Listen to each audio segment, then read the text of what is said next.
could tell I was living in a world that wasn't made for brown-skinned girls. Just you wait, it'll be your turn. And in the mirror I would say to her, I could be the it girl, can't you see? I could be the face on the magazine. Paint me like a debutante, your prom queen. Pretty little it girl, yeah, that's me. Pretty little it girl, yeah, that's me. But I don't give a shit, girl, yeah, that's me.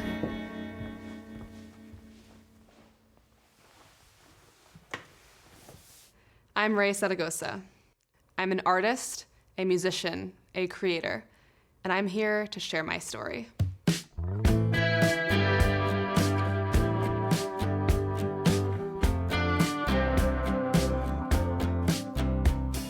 I come from a very mixed racial background that I feel has really shaped who I am. My dad is indigenous, he's of Akimen Alatham descent, and he's also Mexican, and my mom is an immigrant from Japan who's also Taiwanese. I grew up in a 400 square foot studio apartment with all these cultures and influences under one roof, and that's kind of shaped who I am as an artist today. My musical inspirations have come from a lot of different places. My dad was on Broadway. He played Chief Sitting Bull and Annie Get Your Gun. And so I grew up with a lot of musical theater around me. My dad was also a mariachi when I was a kid. He played trumpet in a mariachi band. To me, music was theater. Had a start and a finish. It was clear, you could hear everything that they were saying. It was just like beautiful. And I think there's such a beauty in all different genres of music, but there's something about folk music that has always resonated with me. I grew up listening to Harry Chapin and listening to the song Cats in the Cradle on repeat. It was my dad's favorite song when I was a kid. That song, I think, really shaped the way I view folk music. It takes you on a whole journey, and it's just very simple instrumentation and a really beautiful story, and joining a genre that hasn't historically had many people who look like me, I feel like is symbolically a little bit rebellious.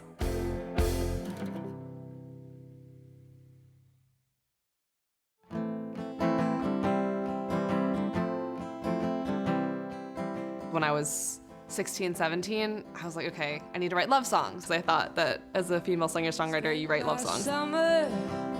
In a van. 19 is when I started scoring my first gigs. I was working as a hostess at this bar called the Federal Bar in North Hollywood. And this one woman came in. I'm like, hi, I'm Raye Zaragoza, and I'm an actress, singer, songwriter. She's like, oh, really? I run the North Hollywood Farmers Market, and you should play. And I was like, yes, absolutely. The sound guy, whose name was Josh, he was like, well, you gotta make sure you have a microphone, guitar cable, good capo. Do you have these things? And I was like, no, help me. He got me a Sennheiser 935 and was like, this is the mic you want. And literally used that exact microphone for 5 years. Just like the richness of the sound was better than every mic I've ever used. And I sang all my lovesick boy problem songs at that farmer's market, and it all kind of started from there. I'm a warrior.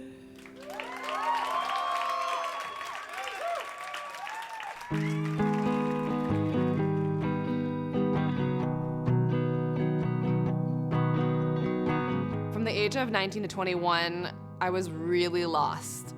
I didn't really feel that connected to my music. I just felt like this is what I'm supposed to write songs about. While I was journaling, writing poems, writing about so many other things that meant more to me. Writing about my anxiety, writing about my insecurities, writing about self-love, writing about being a mixed race woman, feeling like a minority, feeling like an outsider even in my community in Los Angeles, and just writing about all kinds of stuff that didn't make it into my music. There's gotta be some hope. The summer of 2016, I started seeing videos being posted on Facebook from my friends up in Pine Ridge and in the Dakotas. They were traveling up to Standing Rock to stand in solidarity against this pipeline that was being built in Bismarck, North Dakota. But the city folks were like, we don't want this pipeline near our children, contaminating our waters, like, please move it. What do? They moved the pipeline to right near Indigenous lands, Standing Rock Reservation. For me, this was just like such a blatant example of environmental racism, and I just felt this like thing, something in my heart that it was time to really be proud of who I am. Through growing up in predominantly white communities, I always toned down and like didn't talk about my racial background. In the river is our sisters and our brothers. When Standing Rock happened, for me, it was almost like there was something in my blood that was like, this is something I cannot stay silent on. This is something that I have to do something about.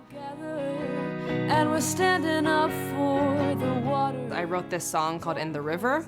I really felt connected to this song. I really felt like my ancestors had guided me and felt like the song was healing for me. The soil. And so I decided to record the song with a friend, and then my brother and I made a video of me singing the song, cut in with facts about what was happening, and at the end had a couple call to actions and places people could donate. So I uploaded it on Facebook that night. I woke up the next day and the video had been shared hundreds of thousands of times. I was like, whoa, what just happened?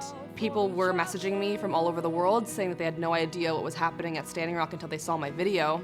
Folks from reservations around the country were saying that thank you, they felt so heard and seen by my video, and I was like, okay, people are listening. What do I do now? Save the river, save the sea. I eventually ended up traveling to Standing Rock and decided that in this little platform I had created with my music at that time, I want to be an advocate for change, because one girl with one guitar, I thought had no power, but if I could tell people on the other side of the world about what's happening to Indigenous people here on Turtle Island, then hell yeah.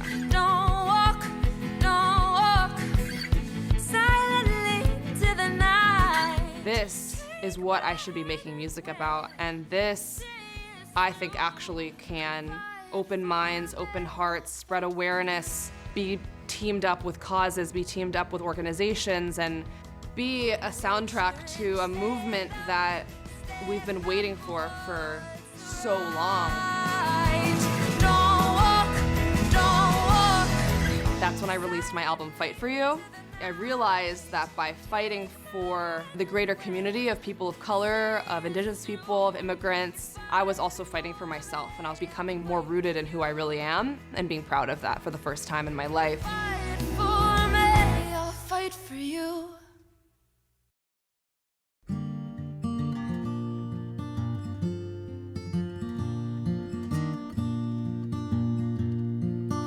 They say that folk music's for the elite, the wise and the old with a college degree, a $40 ticket and a $15 drink. They say that folk music's for the elite.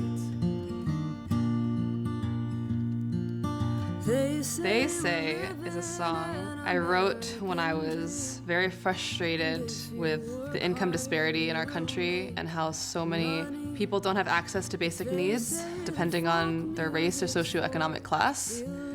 All of that really got pushed to the forefront during the pandemic. I was invited to play at this private house party in Bel Air, and the host asked me to play this song. Part of me was almost nervous to play it for a bunch of very, very, very wealthy people, but then I realized that maybe they're exactly the folks who need to hear this song. They say that healthcare will never come cheap, but you'll do just fine if you stay healthy.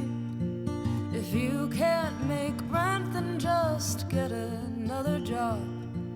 They say that happiness is for those who work hard.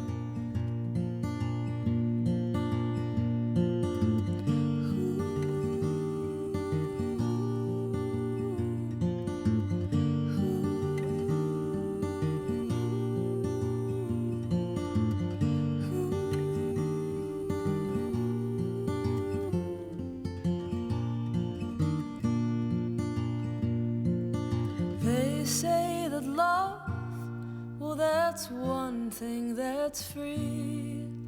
Let's fall in love and not buy anything. I'll build you a house we can sit in the dark. They say that happiness is for those who work hard. If they say that folk music's for the elite, well then who's gonna sing for me? Who's gonna sing for me?